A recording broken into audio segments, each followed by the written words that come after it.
SNS 철강 이슈 집중 토론 시간입니다.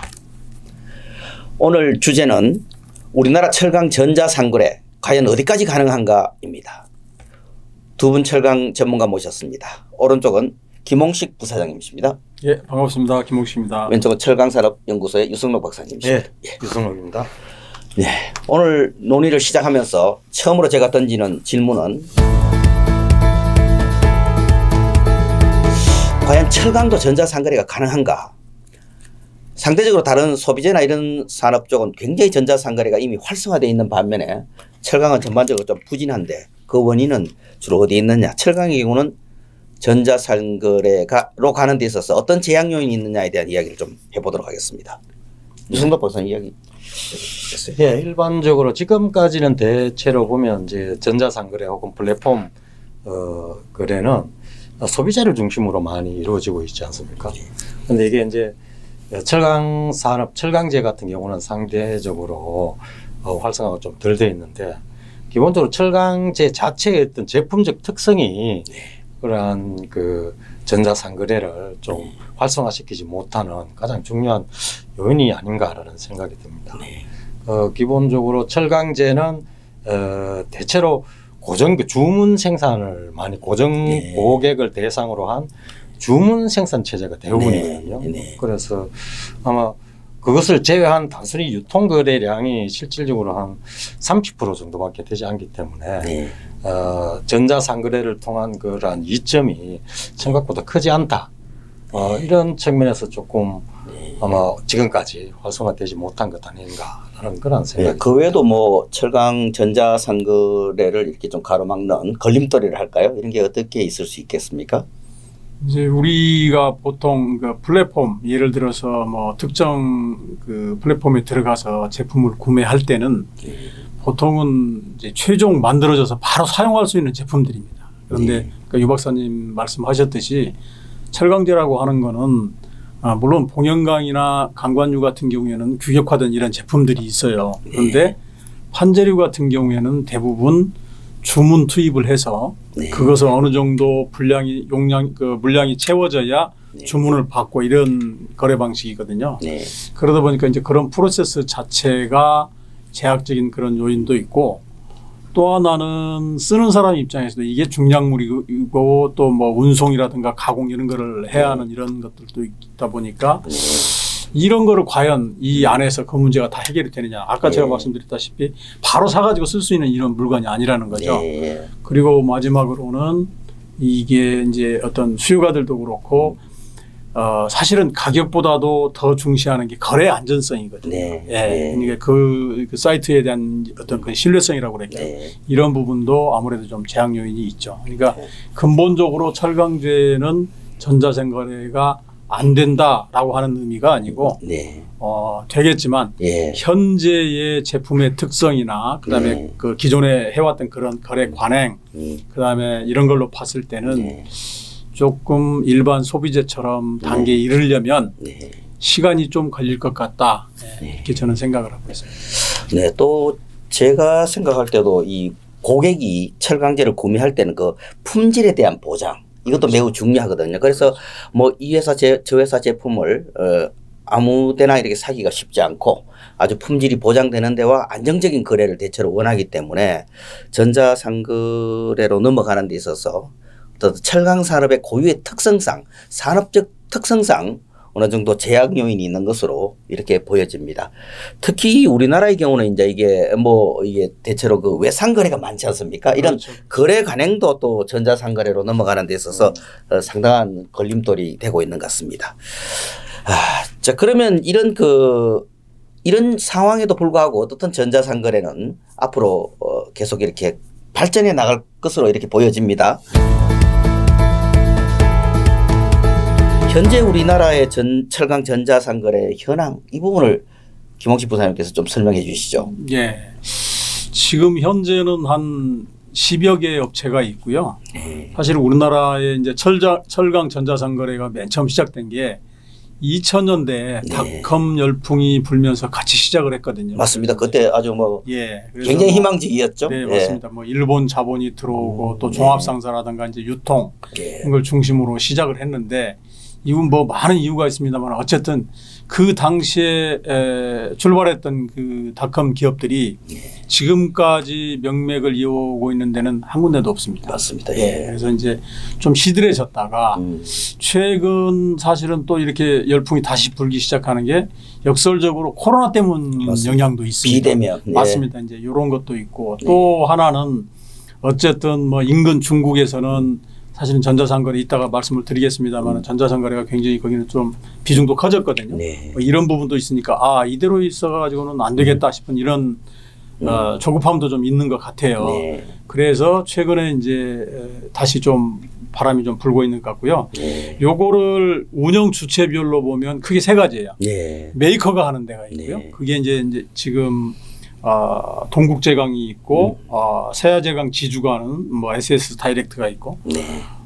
또 이제 현대라든가 동부제철도 지금 준비를 하고 있거든요. 네. 그다음에 두 번째는 유통이 하는 데가 있습니다. 지금 네. 국내에 있는 전자상거래 업체 대부분이 여기에 해당된다고 보시면 되고요. 네. 마지막으로는 이제 종합상사, 이제 예. 포스코 인터내셔널이 하는 과거에 포스코가 했던 걸 그대로 물려받아서 하는 이렇게 세 가지가 있고요. 요거를 좀 형태별로 본다고 하면 내 제품을 뭐 제조를 하건 네. 판매를 하건 내 제품 자사 제품만을 취급하는 이런 이제 예. 폐쇄적인 클로즈드 마켓으로 형태로 하는 데가 있고 그 다음에 다수의 공급자, 예. 다수의 수요가가 모두 할 수 있는 그런 플랫폼 형태 이제 오픈 마켓이 있는데 지금 오픈 마켓을 지향하고 있는 데는 유통에서 한 군데 스틸맨이라고 하는 데가 한 군데가 있고 그 다음에 포스코 인터내셔널이 추구하고 있는 스틸 트레이드가 있는데 네. 목표나 지향점은 오픈마켓을 지향을 하고 있는데 네. 그럼 현실적으로 그 두 개 사이트가 공급자도 굉장히 많고 뭐 수요가도 뭐 여럿이 들어와서 하느냐 아직까지는 해석하기에도 예. 그 단계는 되지 않는 것 같고요. 나머지 업체들은 다 이제 폐쇄적인 자기 네. 제품만 하는 네. 좀 이런 좀 상황에 있습니다. 예, 철강 전자상거래 앞에서 뭐 우리 김 부사님 말씀하셨습니다만 그 2000년대에 굉장히 그 희망적이었지 않습니까? 예. 그러다가 정말 생각보다는 훨씬 더 우리나라 전자상거래 사업이 이렇게 제대로 발전하지 못했단 말이죠. 사실 그 원인에 대한 우리가 좀 냉철한 분석도 꼭 좀 필요한 것 같고요. 예. 현재 또 우리가 이 비대면이라는 코로나 사태에 들어서 또 다시 이제 막 이 전자상거래가 활성화되고 있지 않습니까? 네. 그래서 이 전체적으로 우리가 정말 이 철강 전자상거래 과연 어디까지 가능한가 하는 이런 주제로 뭔가 우리가 오늘 토론을 할 이유도 그 현실을 좀 더 냉철하게 우리가 분석해 볼 필요가 있다. 이런 생각에서 저희들이 하는 거거든요. 예. 지금 현재 지금 일어나고 있는 많은 전자상거래도 과연 이게 또 거품이 아닌가 뭐 이런 우려도 있습니다. 근데 이제 아까 조금 전에도 저희들이 뭐 폐쇄 마켓이니 오픈 마켓이 이런 말씀 하셨는데 국내 전자상거래는 대부분 이게 이제 이 자사 중심의 네. 클로즈 마켓 전자상거래 형태로 돼 있단 말이죠. 네. 그러다 보니까 이게 이제 소위 철강사가 가지고 있는 기존의 유통 체계와 굉장히 많은 갈등 관계를 보이는 것 같습니다. 네. 이것이 우리나라 전자상거래 산업이 앞으로 얼마나 발전할 것인가를 하는 것을 결정하는 매우 중요한 변수인 것 같아서요. 예, 그렇죠. 아무래도 이제 전자상거래든 뭐 플랫폼 판매든 이 유통기관이에요. 예, 유통기관이거든요. 그렇습니다. 그러니 어떻게 보면 이제 전자유통이 있고 전자 온라인 방식으로 하는 유통 예. 채널이 있고 네. 기존에 했던 이제 오프라인 유통 채널인데 네. 대체로 우리나라에 아까도 말씀드렸습니다. 우리나라의 철강지의 유통 물량이 뭐 최근 좀 증가하고 있다 그래요. 네. 한 30%가 조금 넘는데 네. 사실 그것을 대상으로 이제 유통 판매를 하게 되면 사실 이제 철강 특히 생산자가 네. 추진하는 그러한 그 전자상거래 사이트의 경우에는 기존의 오프라인으로 통한 그러한 제품을 네. 온라인으로 일부러 옮겨야지만이 그게 이제 전자상거래가 활성화되거든요. 그렇게 되니까 이제 전자상거래와 기존 유통과 어떤 경쟁 관계가 예. 형성이 됩니다. 예. 그래서 아마 뭐 일정한 물량을 가지고 예. 뭐 나눠 먹기식 하는 그러한 네. 형태로 지금 되고 있기 때문에 기본적으로 물량 배정에 있어서 어떤 경쟁 관계가 네. 있을 수 있고 그리고 또 하나는 최근에 이제 이게 전자상거래 사이트를 개설한 지가 얼마 되지 않았기 때문에 네. 전자상거래를 조금 더 활성화시키기 위해서 네. 특히 제조업체들은 그 전자상거래 사이트에 그 등록하는 그런 제품의 일단 판매 가격을 조금 이제 낮추는 예. 기존 그 예. 유통 가격보다 낮춰서 판매하는 그러한 그 사례들이 몇 번 있었거든요. 예. 그래서 기존 유통업체들이 이건 정말 조금 시장의 질서를 조금 무너뜨리는 것 아니냐라는 그러한 불만들도 있었습니다. 이게 지금 철강 전자 상거래가 크게 이제 이렇게 두 가지 관점에서 볼 수 있는데, 하나는 개별 철강사의 마케팅 전략상 유통의 또 다른 하나의 모양으로 전자 상거래를 채택하는 거거든요. 사실 그럴 경우에는 이것이 이제 기존의 유통과의 어떤 그런 갈등 관계에 우리가 있기 때문에 이 부분을 좀 기존의 유통과 비교해서 우리가 좀 설명해 볼 필요가 있고요. 또 하나는 아까 말씀하신 오픈 마켓이라는 것은 사실 이게 우리가 흔히들 우리가 많이 하는 그 플랫폼 비즈니스. 그래서 아주 이제 모든 철강제를 공급하는 회사와 모든 고객들이 한 운동장에 모여서 거래를 할 수 있는 그런 공간을 제공하는 비즈니스단 말이죠. 그런데 현실적으로 아직까지 우리나라 철강 유통 전자상거래는 주로 이제 이 폐쇄 마켓, 클로즈 마켓에 머물러서 개별 철강사의 마케팅 전략상 별도 유통을 하나 이렇게 채택하기 때문에 이게 이제 기존 유통과의 참 그 여러 가지 갈등이 많은, 특히 한국의 경우는 이 메이커가 유통을 상당히 그동안에 이렇게 통제하고 지배하는 형태였거든요. 대부분 지금 현재 전자상거래 사이트들이 폐쇄형 그 사이트로 이제 운영되고 있거든요. 네. 그 이유 자체가 지금 말씀하신 것 같이 지금 기존의 어떤 우리나라의 그 철강 유통 체계가 제조사들이 직접 만든 그러한 그 유통 체계. 자기 회사 유통. 그렇죠. 자기 회사 유통을 가지고 있는 거죠. 전문적으로 취급하는 전문 대리점 형태로 되어 있기 때문에 유통 회사가 사실 전자상거래 사이트를 개설한다고 하더라도 그 자기가 실제로 취급하는 품목에 한해서만 일단 그걸 그 전자상거래를 하는 거죠.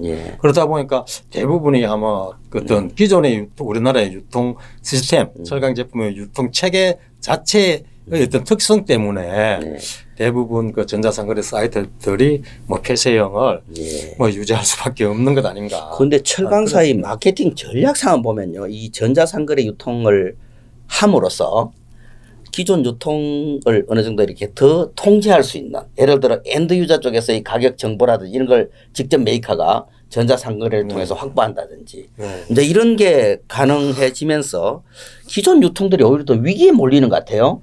그럴 수 있죠. 예, 그래서 기존 유통들이 단순한 어떤 물류나 이런 것만 전담하게 되는 이런 위기로 몰리는 게 아닌가, 이런 우려도 있는 것 같습니다. 그렇죠. 그렇습니다. 저는 이제 그거는 좀 메이커의 이제 그 소위 얘기하는 메이커가 의도하는 전자상거래, 그게 뭐 폐쇄형이 됐건 뭐 오픈형이 됐건 그런 관점에서 보면 이제 지금 사장님의 두 분 말씀이 맞다고 보고요. 저는 사실은 이제 우리가 정확하게는 전자상거래 범위를 어디까지 할 거냐. 아까 유통 대부분이 현재 제가 유통이 하고 있다라고 했는데 그러면 그 유통이나 개별 업체들이 하는 거는 전자상거래가 아니냐. 그건 또 아니거든요. 맞습니다. 다만 효용 가치가 각각 필요에 의해서, 그래서 사실은 유통 같은 경우는 저는 개인적으로 그러니까 지금 제일 큰 문제가 인력난이에요. 그래서 그 인력난을 대체할 수 있는 플러스 알파적인 기능, 이런 기능은 충분히 있다고 봐요. 물론 뭐 전혀 문제가 없는 건 아니고요. 그런데 메이커가 하는 유통은 지금 이제 두 분 말씀하신 대로 기존의 유통하고의 어떤 그런 갈등이 충분히 일어날 요지가 있고요. 더 큰 문제는 이 플랫폼이라고 하는 거 있지 않습니까? 이게 물론 이제 시간이 지나면 기술적으로 해결되는 문제가 있을 것이고, 예를 들어 가지고 지금은 실수요자들이 바로 포스코가 가령 스틸 트레이드가 완전 플랫폼 형태로 해가지고 주문까지 뭐 이렇게 다 한다라고 하면 그게 아직은 잘 안 되죠. 왜냐하면 이 판넬이라고 하는 거는 주문을 받을 때부터 특정 한 강종은 그것만 최소 주문 단위가 있거든요. 이제 그런 문제 때문에 지금 안 되는데, 그것도 시간이 지나면 요즘 뭐 AI가 있으니까 빅데이터가 있으니까 그게 될 수도 있을 거예요. 그런데 이제 거기까지 가기에는 해결해야 될 과제들이 많다는 거죠. 그래서 우리가 정말로 오늘 또 이제 정확하게 어디다가 포커스를 두고 얘기를 할 거냐, 플랫폼 쪽으로 국한을 시켜서 얘기를 할 거냐, 아니면 전자상거래 전반에 대해서 얘기를 할 거냐를 좀 먼저 얘기를 정해놓고 하시는 게 좋아요. 예, 그 부분은 뭐 저는 개인적으로 전자상거래라는 단어 안에 폐쇄 모형이든 오픈 모형이든 모두가 다 저는 전자상거래라고 이렇게 보기 때문에 어떤 토론의 범위는 뭐 전체를 다 포함하는 거라고 저는 생각을 합니다. 근데 이제 앞에 잠깐 말씀하시다시피 우리가 지금 동국제강 같은 데서 스틸샵을 하고 있지 않습니까? 네. 그럼 동국제강이 기존에 유통이 있단 말이죠. 네. 그러면 전자상거래 유통을 또 하나 만들었어요. 그래서 사실 이 전자상거래 유통도 중요하고 기존의 유통도 중요한데 이 두 개가 상당히 어떤 트레이드 오프 관계가 있단 말이죠. 그렇죠. 한쪽이 잘 되면 한쪽이 물량이 줄고 그 전자상거래를 바짝 키우면 또 상대의 기존의 유통은 또 이제 어떤 물량이 줄고 이제 이런 관계가 있기 때문에 메이커 입장에서는 과연 이게 최선의 선택이 뭔가 전자상거래를 진짜 키워야 되느냐 뭐 어떻든 경기 상황이나 여러 상황에 따라 때로는 메이커 입장에서는 전자상거래 유통이 더 유리할 때가 있고 또 때로는 또 불리할 때가 있어요. 내는 게 이제 그런 게 이제 굉장히 그 전체적으로 전자상거래 철강 전자상거래의 성장에 하나의 제약 요인이 되는 게 아닌가 저는 이렇게 생각을 합니다. 여기서 뭐 자연스럽게 우리가 전자상거래 부분에서도 상당히 이제 앞서가고 있는 포스코 사례를 가지고 좀 설명을 해볼 수도 있는데요. 포스코는 스틸 트레이더, 포스코 인터내셔널에서 이제 하고 있지 않습니까? 포스코 스틸 트레이더라는 걸 만들고 또 최근에는 이것을 하나의 독립법인화해서 플랫폼 사업으로 성장을 시키겠다 이런 이제 강한 의지를 보이고 있는 것 같습니다. 이게 지금 포스코 인터내셔널에서 전자상거래를 운영하게 된 그런 계기가 가장 기본적으로 목표가 있어요. 목표가 자기들 이야기로는 첫째는 지금까지 그 포스코와 직거래를 하지 못했던 그런 중소거래 업체들에게 직접 이제 제품을 공급하겠다라는 그런 지금 이제 중소업체들은 상당히 제 2차, 3차 유통을 통해서 이제 거래를 했었는데 항상 불만이었거든요. 우리도 포스코하고 직거래를 좀 하고 싶다. 직거래를 하고 싶다. 예. 그래야지만 납품도 이제 기간 내에 조금 더 빨리 받을 수 있고 뭐 하는 그런 문제들이 있었거든요. 그래서 항상 이제 직거래를 하고 싶다는 그런 욕구들이 있었는데 그런 욕구를 채워주기 위해서 일단 전자상거래를 좀 열었다라는 그런 목적을 한번 이야기한 게 있었고, 두 번째로는 그래 되면 자연적으로 좀 수입도 좀 줄 것이다 이런 기대도 그렇죠. 있었던 거죠. 그리고 수입제 방어 수단으로서 이게 이제 활용이 가능하다. 그러니까 이제 중소 수요가들은 사실 이제 수입제를 쓰든지 뭐 유통을 통해서 뭐 이렇게 썼는데 직접 포스코와 거래할 수 있는 길이 열렸기 때문에 뭐 수입제를 쓴다기보다는 포스코와 직접 거래하니까 그걸 그런 아주 서로 또 주문에 대해서도 포스코와 직접 그렇죠. 거래하겠다. 그게 이제 상당히 다른 AI나 이런 시스템을 동원해서 그런 서로 또 주문에 대해서도 커버하겠다 이런 의지를 보이는 거죠. 그래서 처음에는 이제 물량은 어느 정도 이제 제한을 했지만 각 개별적으로 판매할 수 있는 물량은 제한했지만 가격을 조금 더 기존 유통 가격보다 싸게 해서 사이트에 올리는 그런 식으로 운영을 했었거든요. 그래서 지금 그래서 이제 그 몇 개월 동안 운영을 하고 난 다음에 이제 원래 3월 5일 그러니까 이제 이번 주부터 실질적으로 뭐 출범을 한다. 새로운 법인체로 출범을 한다. 뭐 이렇게 지금 이야기를 하고 있습니다. 이게 독립법인화를 해서 한다는 것은 어떤 의미를 갖습니까, 포스코가?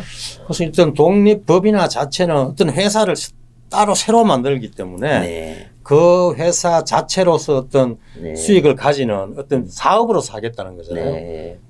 그 회사가 사업으로서 성장하기 위해서는 실질적으로 이제 수익이 필요하고 수익을 많이 내기 위해서는 매출을 좀 더 많이 올려야 되거든요.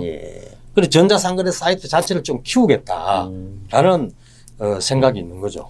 그런데 이 포스코 스틸 트레이드도 진정한 그 소위 플랫폼 비즈니스로 가려 그러면 결국은 이제 이게 포스코 말고 포스코와 경쟁사에 있는 현대제철 제품이나 동국이나 동부나 이런 많은 철강 제품들이 거래가 돼야 될 텐데 현실적으로 과연 이 포스코가 내놓는 이 스틸 트레이드에 다른 경쟁사들이 여기 참여할까요, 거래에? 그랬을 때 이것이 진정한 의미의 어떤 플랫폼으로 발전하는 데는 제약 요인이 많은 거 아닙니까? 지금 사실 각 철강 회사들이 자체적으로 전자상거래 사이트를 만들고 있는데 각자 자기 점포를 따로 만드는 거죠. 만들고 있는 중에 지금 포스코가 그러한 회사들을 다 우리 쪽으로 끌어들이겠다. 라고 하더라도 단기간에는 아마 끌어들이기가 쉽지는 않을 가능성이 높다. 그런 생각이 들고요. 그리고 지금 이제 출자 그 독립법인화 하면서 포스코의 어떤 기존 대리점들로부터 출자를 받는다고 하는데 결국은 그렇게 출자를 받더라도 그 회사들이 또 포스코 기존 대리점이 그 스틸 트레이드에 물건을 뭐 판매 물건을 뭐 올리고 뭐 이렇게 하더라도 결국은 포스코 제품이거든요. 그 어떻게 보면 제품의 다양성이나 이런 측면에서는 한계가 있죠. 아무래도 이제 그 포스코 기존 대리점만 대상으로 해서 출자를 받고 뭐 이렇게 한다면 그래서 조금은 단기적으로 봤을 때는 이게 단기적으로 이렇게 확대될 수 있을 가능성은 조금 적고 조금 시간이 걸리지 않을까.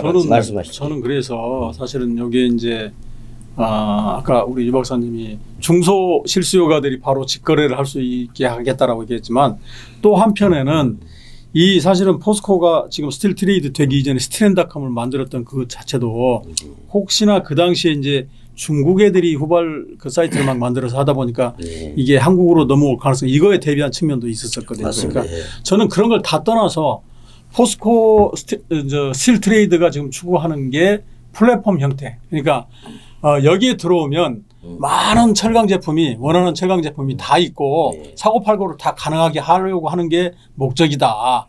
그러기 위해서는 독립을 해야 됐고 외부 자본을 끌어들이는데 좀 제가 보기엔 거기 좀 아쉬운 점이 뭐냐면 저 같으면 처음부터 포스코 판매점들이 아니라 아까 우리 유 박사님도 지적을 하셨지만 어차피 그 나물에 그 밥이라고 또 포스코 제품이면 안 되잖아요. 여기 들어오면 차라리 대한민국이 제일 가는 파이프 유통업체라든가 그게 수입이 됐건 국내산이 됐건 그다음에 현강이라든가 철근이라든가 이런 집들을 설득을 해가지고 거기에 자본을 끌어들이고 하는 게 왜 자본을 끌어들이는 이유도 지배구조로 묶여서 아주 강력한 이 얼라이언십 이 동맹관계를 하려고 하는 거 아니겠어요? 맞습니다. 제품도 바로 공급할 수 있게. 그렇게 하려고 그러면 처음부터 그렇게 하는 게 좀 낫지 않았을까라고 하는 좀 아쉬움이 좀 있고요. 그런데 또 그 문제도 현실적으로 지금 대한민국의 메이커하고 유통하고의 그 관계라는 게 그러니까 사장님도 지적을 하셨지만 이게 거의 수직적인 관계거든요. 종속적인 이게 수평적인 관계가 아니라 그러면 예를 들어서 현대제철 큰 대리점이 현강유 대리점이 포스코 트레이드하고 뭐 지분을 참여하고 했다. 현대제철에서 가만히 있을까요? 세아장 마찬가지. 그러다 보니까 이런 저는 이 지금 스틸 트레이드가 추구하는 방향이라든가 목적성 이거는 상당히 좋은데 현실적으로 헤쳐나가야 될 산이 너무 높다. 그 스틸 트레이드가 저도 비슷한 말씀입니다. 스틸 트레이드가 사실은 지금 회사를 독립하면서 그 출자를 기존의 스틸 포스코 유통한테 지금 출자를 받으려고 하고 있거든요.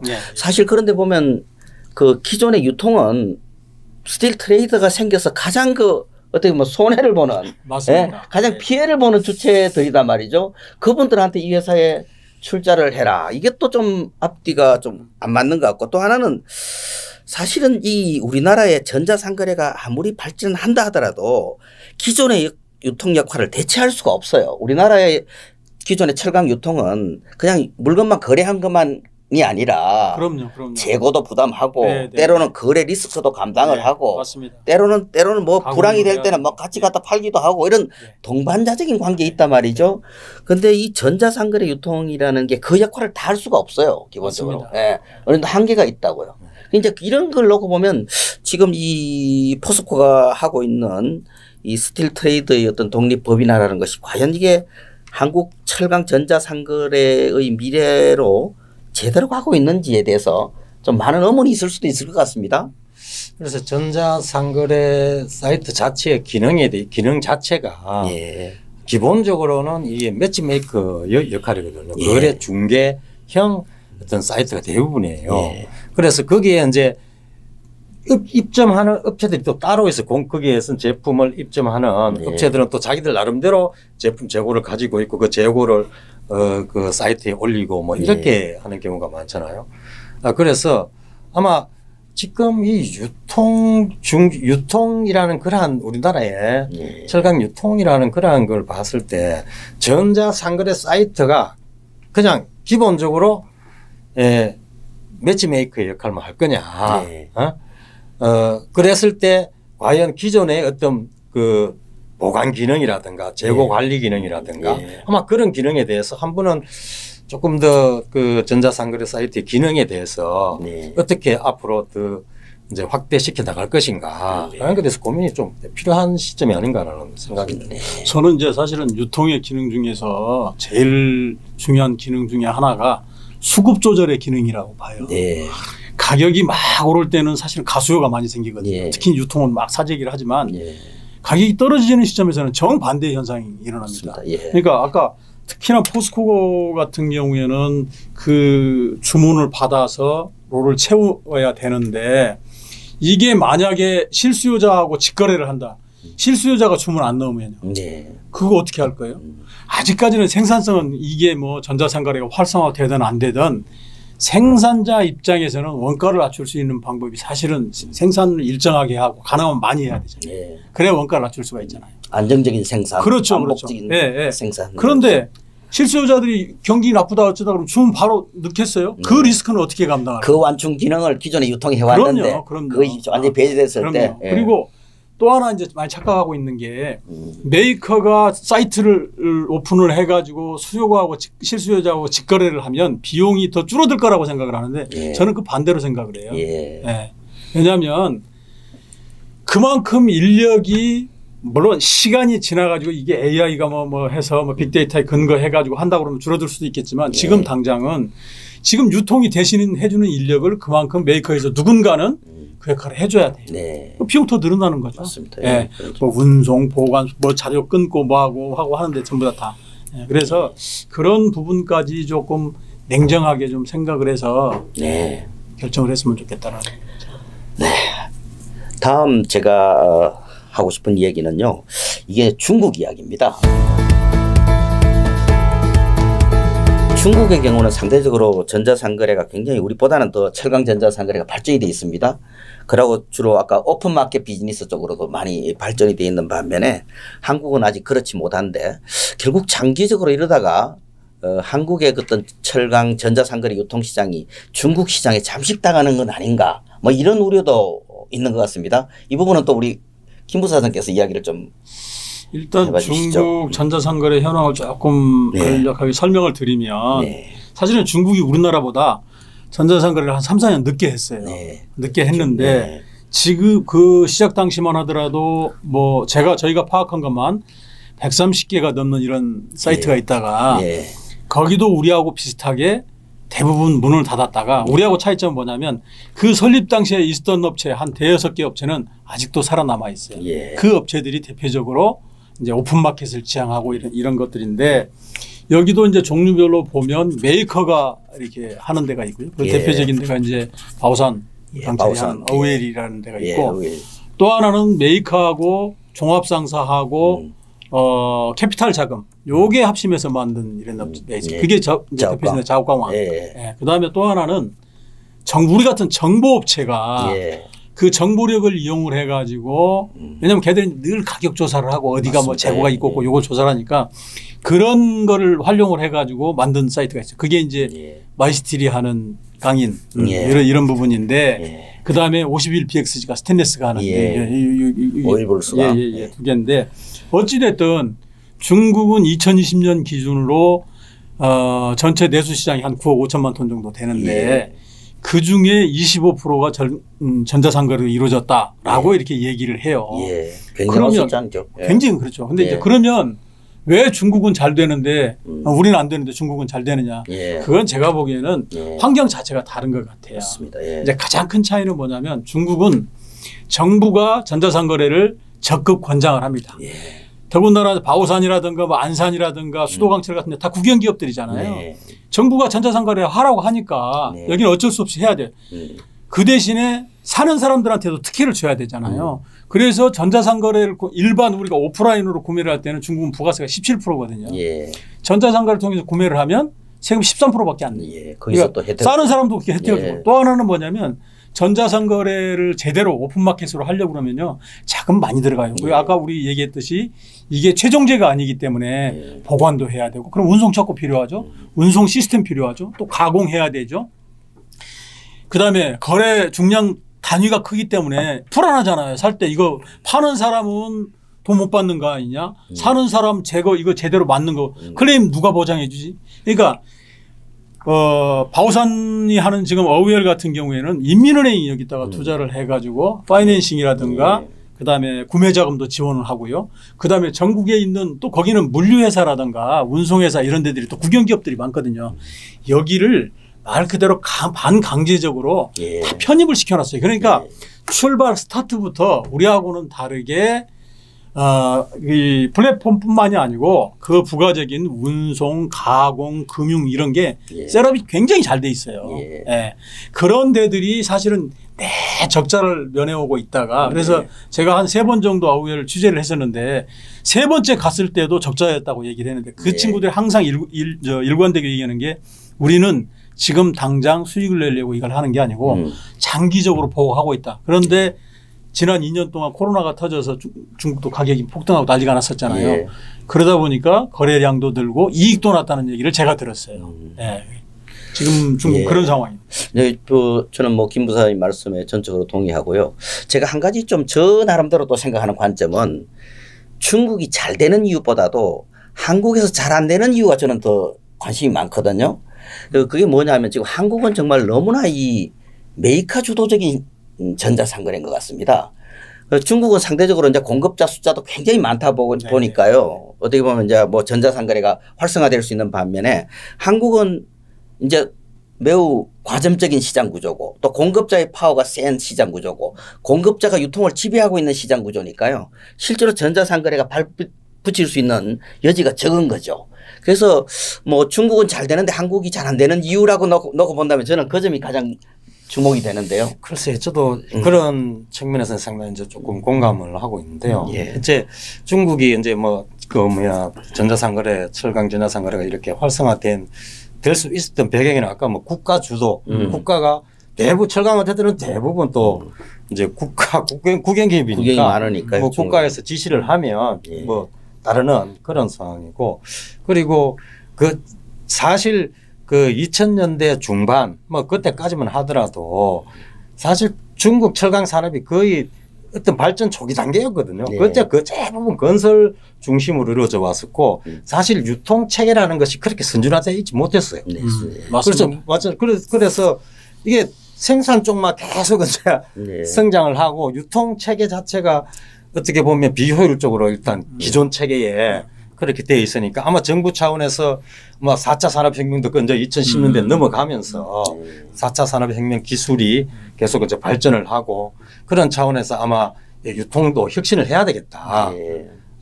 그런 목적으로 아마 그런 그 전자상거래 사이트에 대해서 정부가 적극적으로 맞습니다. 개입을 해서 지원도 하고 이래서 아마 기존 오프라인 유통의 어떤 효율성 제고 혁신을 위해서 이제 전자상거래를 더 활성화시켰지 않았나라는 생각이 들고요. 그래서 전자상거래 사이트가 빨리 일단 시장에 안착하는 그런 계기가 됐는데 사실 우리나라는 유통 체계가 사실 지금 거의 완전히 굳어져 있어요. 기존 유통 체계가 50년 정도 이렇게 체계가 딱 굳어져 왔기 때문에 그것을 대체하는 새로운 걸 만들어서 그게 안착시키기가 훨씬 더 어렵죠. 삐지고 들어가기가 어려운 거죠. 그런 빈틈이 별로 없는 거죠. 보충 설명을 해드리면 그거는 이제 저는 반대급부로 대한민국 유통 시스템 물론 뭐 대리점들이 메이커들한테 불만도 많고 이거 사실이지만 어쨌든 그 기능적인 유통이 해야 될 기능이라든가 저 엔드 유저 메이커에서 생산에서부터 엔드 유저까지 이르기까지 어떤 기능은 우리나라가 저는 굉장히 선진화돼 있어요. 잘 돼 있어요. 그게 오히려 더 장애 요인이라고 그런 거고 사실은 중국은 우리는 사실은 메이커가 시장에서 절대적인 힘을 가지고 있지 않습니까? 그러니까 그리고 또 한편으로는 굉장히 기형적이에요. 생산도 품목 따로 그다음에 유통도 지역 따로 품목 따로 이런 식으로 돼 있는데 어쨌든 우리나라 현실에 그 당시에는 그게 최선의 방법일 수밖에 없었다. 그런데 어찌됐든 그게 잘 됐건 잘못됐건 50년 가까이 쭉 이렇게 흐르다 보니까 당연히 사는 사람도 그렇게 좀 알고 있고 예. 또 그 과정에서 유통들도 많이 컸잖아요. 예. 그러니까 또 이걸 쉽게 바꿔서 다른 짓을 해서 눈밖에 벗어날까 이런 맞습니다. 예. 걱정도 있고. 예. 그런데 중국의 유통은 메이커 지배력이 너무 약해요. 맞습니다. 예. 예. 그러다 보니까 사실 이제 유통이 우리는 일사일거래를 대부분 원칙으로 하고 있지만 중국은 대형 유통업체가 복수거래를 합니다. 예. 연간 내가 당신 회사에 물량 몇만 톤을 팔아줄게. 대신에 나 얼마씩 할인을 해줘. 이렇게 하다 보니까 가격 변동성이 심한 이유 중에 하나입니다. 그래서 사실은 이제 중국 정부도 그 점을 우려를 해서 이참에 메이커들끼리도 M&A를 통해 가지고 지금 한 15년 전부터 탑 10의 시장 점유율을 뭐 60%까지 늘리겠다. 아직도 못했지만 그 와중에 그 비슷한 시기에 전자상거래를 갖다 출범을 했거든요.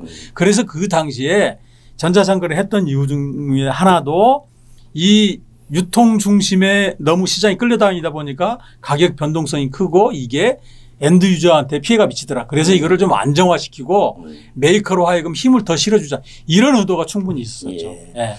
그러니까 이제 뭐 저는 이제 그 표현을 이제 상대적으로 한국의 유통의 기존 체계는 매우 메이커 의존적인 유통이다. 이렇게 네. 본다면 중국은 상대적으로 보면 매우 시장 의존적인 유통이었어요. 맞습니다. 그런데 이 전자상거래는 시장 의존적인 유통 시장에서 훨씬 더 발전할 수 있는 여지가 맞습니다. 많거든요. 맞습니다. 그래서 자연스럽게 저는 중국에서 전자상거래 유통이 철강 전자상거래가 발전된 게 아닌가 싶고 그 폼 자체도 결국은 이제 오픈마켓 비즈니스로 플랫폼 비즈니스가 많이 발전돼 있단 말이죠. 이 오픈마켓이 또 가능했던 이유 중에 하나는 네네. 우리는 아까 이제 봉연강이나 강관 이런 제품을 제외하고 판재료는 네. 100% OEM 생산이라고 그랬잖아요. 네. 그런데 중국은 한 30% 정도가 예. 마켓 사이즈예요. 마켓 사이즈가 많다. 1250ml로 그러니까 주문을 미리 그냥 이게 많이 팔릴 거야라고 해서 그 제품을 미리 생산해 놓는 이게 30%가 돼요. 이게 상품으로 만들어서 거리 되는 게 많다 이거죠. 네, 그러니까 자연스럽게 전자상거래가 그래서 그 발전할 수 있는 제품이 거죠. 예. 지금 우리가 흔히 중국에서 얘기하는 플랫폼에서 거래되고 있는 제품은 다 그 제품들입니다. 맞습니다. 100%. 예. 예. 예. 그 제품들입니다. 예. 그게 뭐 매우 전자상거래를 발전하는데 네. 도움이 되고 우리는 그 반대니까 그렇죠. 오히려 그게 이제 상당히 걸림돌이 되는 거죠. 그런데 이제 우리나라도 이렇게 이제 출하 구조 뭐 이런 걸 네. 보면 어떻게 네. 변했는가 보면 사실 이제 유통량 물량이 많으면 사실 이제 전자상거래의 가능성은 높아지는 예. 거 아닙니까, 그죠? 예. 그래서 이제 작년에 철강협회에서 발표한 그런 조사 보고서 따르면 사실 그 유통량 그 출하량이 2010년에는 그것이 한 27%쯤 됐대요. 27.1%였는데 2020년에는 36%로 확대가 됐다고 해요. 많이 점진적으로 유통량 물량이 네. 좀 더 확대되는 그런 상황인 것 같습니다. 네. 그래서 아마 이게 이런 유통 물량이 많아짐으로써 네. 또 어떻게 보면 철강 상거래를 전자상거래의 가능성이 높아지죠. 전자상거래를 위한 그런 기반이 조금 더 예. 우호적으로 바뀌는 것 아닌가 예. 하는 그런 생각도 듭니다. 예, 그런 가능성이 있습니다. 예, 저는 이게 한 나라의 이 철강 전자상거래, 특히 그 플랫폼 비즈니스가 활성화된다는 것은 그 나라 철강제 거래의 효율성을 높이는 것하고도 저는 관련이 있다고 보거든요. 모든 철강 자원이 어떻게 가장 효율적으로 배분되느냐. 그것은 이 전자상거래가 활성화된 사회에서 훨씬 더 이렇게 효율적으로 배분될 수 있다. 그러면 그것은 결국은 다르게 말하면 시장의 효율성, 결국 철강 산업의 경쟁력과도 저는 연결이 된다고 봅니다. 그래서 그런 차원에서 보면 우리도 빨리 이게 철강 전자상거래가 각 주체에 따라 이해관계는 좀 달라질지 몰라도 큰 틀에서 산업적인 차원에서 보면 전자상거래라는 것이 발전이 돼야 된다. 특히 플랫폼 비즈니스로 발전이 돼야 된다. 이렇게 생각을 하는데요. 앞으로 우리 사회에서 이 철강 전자상거래를 발전시키려고 하면 어떤 방향으로 나아가야 될까요? 이런 쪽으로 좀 이야기를 해볼까 합니다. 기본적으로 지금 전자상거래를 하는 그런 목적 뭐 이런 게 있지 않습니까? 그렇죠? 그러면 이제 중소수요가들을 위해서 뭐 좀 중소수요가들이 직접 철강사 직접 거래를 할 수 있는 기회를 넓히겠다. 그렇게 되면 중소수요가들도 좀 더 싸게 네. 그리고 또 빠르게 네. 물건을 받을 수 있다. 네. 그렇게 되면 이제 중소업체들의 국내 이제 철강을 소비하는 중소업체들의 어떤 경쟁력이나 뭐 원가 경쟁 이런 것도 이제 예. 기여할 수 있는 거죠. 그런 측면에서 보면 아마 이게 우리나라의 어떤 유통 효율성을 좀 제고시키는 측면이 있다. 예. 기존보다는 네. 수요가의 입장에서 봤을 때 네. 그렇다는 그거는 저는 생각에 목표라는 것이 그냥 개별 기업 차원에서의 목표가 있을 수 있고 좀 산업 전체적인 어떤 산업 경쟁력 차원에서 목표가 있을 수 있고 그게 이제 그런 예. 것이 다 확산이 되면 네. 전자상거래 자체가 활성화되고 했을 때는 네. 전체 우리나라 산업 전체에 예. 경쟁력 제고로 이어질 수 있다는 그렇습니다. 것이고 예. 그다음에 이게 지금 전자상거래 자체는 상당히 가격이 투명하게 공개가 돼요. 정보가 오픈되죠. 그렇죠. 정보가 예. 오픈되지 않습니까? 예. 그죠? 제품 만약에 어느 누구든지 가서 여기에 이런 제품이 있구나 이런 제품 가격이 얼마에 팔고 있고 팔리고 있고 뭐 이런 걸 다 알 수 있기 때문에 사실 정보의 어떤 그런 비대칭성이 없어져요. 예. 그 정보가 완전히 대칭적으로 다 모두가 동시에 공유한다. 공유할 수 있기 때문에 예. 어떻게 보면 가격의 어떤 가격 기능이 예. 실질적으로 다 시장에서 더 작동이 될 수 있고 그렇게 되면 시장의 효율성이 더 높아질 수 있다. 이렇게 네. 보여지고 그럼에도 불구하고 이러한 효과에도 불구하고 사실 전자상거래 자체가 성공을 할 수 있느냐 없느냐 또 다른 차원의 예. 문제죠. 이게 전자상거래 사이트 자체의 어떤 기본적으로 어떤 성장을 하기 위해서는 사업으로서 이렇게 안착을 하기 위해서는 거기에 따른 어떻게 보면 거기에 전자상거래 사이트에 올라가는 그런 제품의 다양성이 완전히 풍부해야 돼요. 예. 기본 투자비는 사실은 전자상거래 사이트를 개설한 투자비는 뭐 상품을 얼마만큼 많이 하느냐에 따라서 증가하는 것이 아니고 초기 투자비가 가장 많이 들거든요. 철강 설비와 마찬가지로 초기 투자비가 많이 들기 때문에 특히 이제 고정비가 많이 든단 말이에요. 그래서 아마 거기에 철강 전자상거래가 취급하는 물품을 얼마만큼 확장할 수 있느냐 뭐 이런 차원에서 보면 그렇게 돼야지만이 전자상거래가 활성화될 수 있죠. 예, 그 부분이 뭐 지금 우리나라 전자상거래 사업이 발전하는 데서 가장 큰 걸림돌이다. 그렇죠. 여러 차례 예. 이제 이야기가 된 것 같고요. 네. 우리 김 목사님. 저도 이제 저 취재하면서 만나본 실제 전자상거래를 하고 계시는 예. 사장님들 예. 또 관심 있는 사장님들 하면 다들 앞으로 철강제도 전자상거래가 점점 비중이 늘어날 거다라는 걸 다 예. 공감을 예, 해요. 그렇습니다. 예. 참 속도의 문제가 좀 있는 그렇죠. 거죠. 그런데 예. 문제는 뭐냐면 지금 현 상황에서 이제 우리가 정말로 고민해야 될 건 이걸 플랫폼으로 갈 거냐 아니면 그냥 지금 아까 클로즈드 마켓점 이렇게 할 거냐로 이제 이런 걸 먼저 좀 잘 선택하시는 게 중요하고 맞습니다. 예. 남은 문제는요. 이거를 전자상거래가 앞으로 간다고 그러는데 그러면 어떻게 가느냐가 그게 정말 중요하거든요. 그러면 어떻게 가느냐에 있어서 지금 제일 큰 걸림돌이 아까 유통의 어떤 걸림돌이라고 그랬었죠. 그런데 그럼 그 유통이 지금 기능을 잘못하고 있느냐 그것도 아니잖아요. 맞습니다. 예. 그러면 유통 지금 사실은 뭐 실수요가한테 뭐 바로 연결을 해가지고 그 사람들의 스킬 이거는요. 다분히 메이커적인 시각이고 메이커 논리예요. 예. 기존 유통의 반발이 심하겠죠. 그럼요. 예. 지금 해야 될 거는요. 네. 이거 플랫폼으로 가려고 하면은요. 플랫폼 사업으로 가려고 하면 이거 돈 많이 들어가고요. 사람 많이 필요합니다. 쿠팡 직원 수 얼마 줄 아세요? 37,000명. 바오산이 전자상거래에 투자한 돈이 우리 돈은 1조 5천억입니다. 우리 그 돈 투자할 기업 있어요? 손 꼽을 겁니다. 손 꼽을 거예요. 그래서 이거는 유통업체들이 자기 제품 파는 이런 거 기존에 하듯이 클로즈드 마켓 그거는 우리가 뭐라고 하면 안 되고 플랫폼 대규모로 갈 거라고 하면 이거는 이제 어떻게 가느냐가 그게 굉장히 중요한데 방법도 다 알아요. 현실적인 문제는 뭐냐면 유통을 어떻게 달랠 것이냐가 문제라고 저는 봐요. 기존의 유통을 어떻게 달래고. 그런데 지금은 자꾸 이러고 가면 유통 죽는다고 겁만 주는 꼴이거든요. 그러면 저는 우선적으로 그렇지가 않다. 그렇지가 않다는 거. 또 현실적으로 반대급부 어떤 그 메리트를 갖다 줘야죠. 이 사람들은 내가 이만큼 포기하는 이상 유통들도 그거 알고 있는데요. 전자상거래가 커지면 내 영역이 줄어든다는 건 알고 있어요. 불안해하잖아요. 불안해하는 사람한테 그러면 너희도 이 차에 탈 수 있는 뭐를 갖다 이렇게 적극적으로 뭐 알려준다거나 이거는 네가 참여를 하든 안 하든 시대가 이런 거라고 그런다면 너 그렇지 않으면 죽는다. 그러면 너 여기라도 타려고 하면 그렇게 해서 뭐 실질적인 뭐 메리트를 준다든가 아니면 그 기간 동안에 예를 들어서 뭐 단계적으로 물량이 줄어드는 거를 갖다 좀 조절을 해서 뭐를 뭐 준다든가 이런 실질적인 정책을 줘야 되는데 자꾸 자기 입장만 얘기하면 여기는 더 불안해하죠. 그러니까 이 전자상거래 철강 전자상거래가요 기존의 유통과의 관계 안에서 뭔가 그 틀에서 성장을 해봤자 그건 한계가 있는 것 같아요. 제가 볼 때는 우리나라에서 전자상거래가 지대로 되려 그러면 완전히 이걸 뛰어넘는 기존의 유통체계를 뛰어넘는 전자상거래가 돼야 되는데 저는 자 그것도 현실적으로 어렵죠. 그런데 그렇죠.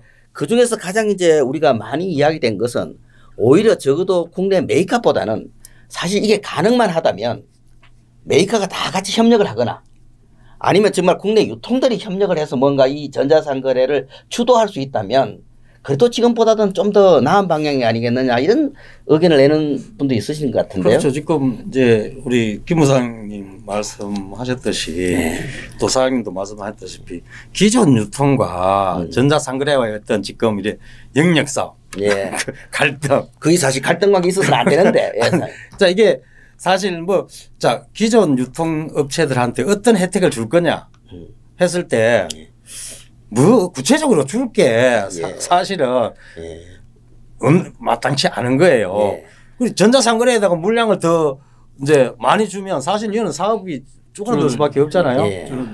그리고 이제 전자상거래 정말 전자상거래가 우리나라 그 어떤 유통 철강 산업 전체의 효율성이나 시장의 기능을 활성화시키는 그런 중요한 수단이다. 앞으로 4차 산업혁명도 되고 이랬을 때 정말 유통 체계도 더 효율화시키고 할 수 있는 그러한 수단이다라고 하는 거에 대한 각자들의 어떤 공감대가 아직 형성이 안 돼 있어요. 그러니까 아까 그냥 뭐 영역 다툼의 어떤 하나의 대상으로 돼 가지고 있고 전자상거래 사이트, 전자상거래 자체의 어떤 경제성, 효용성, 효율성 이런 거에 대한 논의가 거의 안 돼 있는 거예요. 그걸 저는 이제 표현을 전자상거래 유통이 기존의 유통을 뛰어넘는 그런 차원에서 형성이 돼야 되는데 지금 어떻든 이 메이커 주도의 시장 안에서는 사실 그게 쉽지가 않는 게 아닌가 이런 생각이 듭니다. 저도 그래서 메이커 중심으로 해서는 자 사실은 메이커 중심으로 한다는 것 자체가 통합이 잘 안 돼요. 지금 우리나라 국내 메이커들끼리 이렇게 뭐 유통도 통합이 안 돼 있고. 아니 근데 지금 메이커는 기존의 유통과 굉장히 강한 밀착 관계에 있는 주체잖아요. 그렇죠. 유통도 유통끼리 자기들끼리 이렇게 어떤 그게 돼 있어서 어떤 집단화돼 있거든 이렇게 전부 다 집단화돼 있어서 사실은 야 이게 메이커 주도로 하면 결국은 다른 그 메이커의 산하에 있는 유통업체들이 참여하기가 쉽지 않단 말이에요. 저는 메이커 주도로는 안 될 거라고 봐요. 왜냐하면 이제 메이커는 아까도 말씀드렸듯이 생산성을 최우선 과제로 하는데 그리고 거래 비용을 줄이려고 그러면 대형 실수요가는 선호합니다. 그잖아요. 당연히. 이건 막 개미군단 해봤자 머리 아프거든요. 그걸 한데 모으는 게 그게 전자상거래인데 지금 우리나라 현 구조상 그러면 실질적으로 아무리 전자상거래가 발전한다 하더라도 폐쇄적인 마켓 내에서 바로 주문을 할 수 있을지 몰라도 대형 실수요가하고 메이커는요 여기 안 통합니다. 제일 간단한 방법, 비용 제일 줄일 수 있는 방법 바로 직거래 하겠죠. 맞습니다. 그러면 결국엔 그것이 기존의 유통의 모습이죠. 그래서 플랫폼이라든가 중국도 마찬가지로 우리도 전 세계적으로 지금 전자상거래를 한다고 하는 데는 결국에는 시장에 유통되고 있는 그 물량이란 말이에요. 그 물량인데 그거 모아가지고 그런데 지금 현실적으로 판재료 따로 봉행강류 따로 강관 따로 하는데 그거 누가 총대 메고 저거 하겠어요. 그럼 할 수 있는 방법은 굳이 하자고 그러면 협회가 주도를 해서 하면 공동으로 해가지고 하면 모르겠죠. 근데 그게 쉽지는 않을 거다. 그러니까요. 그게 메이커 주도냐 아니면 유통 주도냐 아니면 맨 마지막에 이제 지난번에 말씀하신 게 결국 언론사 주도냐 이 정보를 다루는 회사가 주도하는 거냐 뭐 그렇게 본다면 뭐 저희 회사 같은 데도 아마 그래도 이 전자상거래에 좀 관심을 가질 필요가 있어 보입니다. 그런데 뭐 그럴 수 있죠. 그런데 저는 이게 아까 이제 포스트 트레이드가 실제로 이제 전자상거래를 하면서 목적으로 내세운 것 중에 하나가 중소 수요업체들한테 직거래를 할 수 있다 뭐 이렇게 그 장점을 이야기했었잖아요. 그런데 지금 그러한 중소 수요가들과 거래하는 걸 2, 3차 뭐 유통업체들을 말이에요. 예. 그러면 지금 그러한 기능을 하는 업체들이 예. 실질적으로 주도가 되어서 예. 전자상거래를 해야지만이 그게 기존의 어떤 그 거래를 그대로 전자상거래로 옮길 수 있어요. 그리고 어떤 다른 그 기존의 알력이 없이 지금도 그런 주체가 있지 않습니까? 국내 전자상거래 하는 주체 중에서 스틸 1번가인가요? 뭐 이런 데도 있고 완전히 유통에서 시작해서 지금 전자상거래 하는 데가 이제 스틸맨이라든가 스틸맨이 이제 그런 케이스인데 네. 문제는 이제 작년 같은 경우는 좀 거래량이 늘었던 이유가 철근 파동이 있었잖아요. 예. 예. 그러니까 그때는 이제 뭐 지푸라기라도 잡는 심정이 막 뒤지다 이렇게 했는데 이거는 사업을 하려고 그러면 사업이 점점 위로 올라가야 될 거 아닙니까? 중간에 예. 뭐 자꾸 꼬꾸라지더라도 우상향으로 가야 되잖아요. 그런 관점에서는 그렇게 되려고 하면 아까 얘기했듯이 비용, 예. 인력 예. 예. 이런 게 많이 들어가는데 예. 지금 거기가 사실은 1인 기업이란 말이에요. 예. 그러니까 그런 한계. 그게 그래 전자상거래 사이트를 만드는데 돈이 많이 들어요. 그러니까 우리나라의 그 중소 유통업체들로서는 감당이 안 돼요. 사실은. 맞아요. 네. 그래 그거 가지고 돈을 벌일 수는 없고 그렇게 하기 위해서는 실질적으로 저는 첫째 기능적인 측면에서 그러한 기능을 해왔던 업체들이 모여서 사이트를 하나의 통합된 사이트를 만들고 자기들이 거기에 입점을 하는 형태로 하면 그 본래의 기능을 했던 사람들 그대로 기능을 하면서 어떤 통합된 사이트로서 어떤 거래의 효율성이나 이런 것들을 보장할 수 있다. 이런 측면. 그래 1인 기업들이 해가지고는 실제로 그 사이트 자체의 어떤 그 기능이나 이런 것도 고도하기는 쉽지 않을 거예요. 제가. 네. 지금까지 우리나라 철강 전자상거래 어디까지 가능한가? 우리에게 매우 닥친 매우 중요한 현안이 아닐 수 없습니다. 어떻든 전자상거래는 전반적으로 모든 산업 분야에서 뭔가 양적으로 확대 발전되어 가는 것 같습니다. 여기에서 우리나라 철강 전자상거래 사업은 과연 어디로 가야 될 것이냐. 우리의 현실에 대한 아주 직관적이고 객관적인 직시가 필요할 것 같습니다. 오늘 두 분 토론 감사합니다. 네, 감사합니다.